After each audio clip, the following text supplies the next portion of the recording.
ಈ ಜಗತ್ತಲ್ಲಿ ಮ್ಯಾಕ್ಸಿಮಮ್ ಜನರು ಸೆಲ್ಫಿಶ್ ಮತ್ತೆ ಗ್ರೀಡಿ ಅನ್ನೋದು ನಿಜಾನೇ. ಅವರು ಬರೀ ಜನರನ್ನ ಅವರ ಬೆನಿಫಿಟ್ಸ್ ಗೋಸ್ಕರ ಯೂಸ್ ಮಾಡ್ಕೊಳ್ಳೋದ್ರ ಬಗ್ಗೆ ಯೋಚನೆ ಮಾಡ್ತಾ ಇರ್ತಾರೆ. ಆದ್ರೆ ಸ್ವಲ್ಪ ಜನ ಕೇಳ್ಬೋದು ಅದರಲ್ಲಿ ತಪ್ಪೇನಿದೆ ಅಂತ.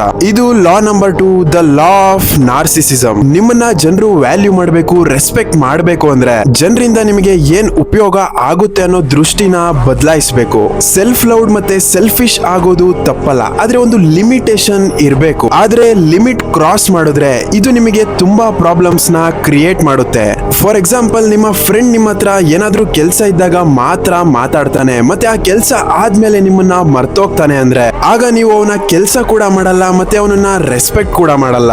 ನೀವೇನಾದ್ರೂ ಹೀಗಿದ್ರೆ ಇದ್ರ ಸೊಲ್ಯೂಷನ್ ಸಿಂಪಲ್. ನಿಮ್ಮ ಸೆಲ್ಫ್ ಲವ್ ನ ಎಂಪತಿಯಾಗಿ ಕನ್ವರ್ಟ್ ಮಾಡಿ, ಜನರ ಫೀಲಿಂಗ್ಸ್ ನ ಅರ್ಥ ಮಾಡ್ಕೊಳ್ಳಿ, ಮತ್ತೆ ಅವ್ರ ಜೊತೆ ಎಮೋಷನಲಿ ಕನೆಕ್ಟ್ ಆಗಿ. ನೀವೇನಾದ್ರೂ ಫಾಲೋ ಮಾಡ್ತಿಲ್ಲ ಅಂದ್ರೆ ಸದ್ಯಕ್ಕೆ ಗುಡ್ ಬೈ ಹೇಳ್ತಾ, ಅಂಡ್ ನೀವೇನಾದ್ರೂ ಫಾಲೋ ಮಾಡ್ತಾ ಇದ್ರೆ ಕಂಗ್ರ್ಯಾಚುಲೇಷನ್ಸ್, ನೀವು ಆಲ್ರೆಡಿ 1 ಸ್ಟೆಪ್ ಮುಂದೆ ಇದ್ದೀರಾ.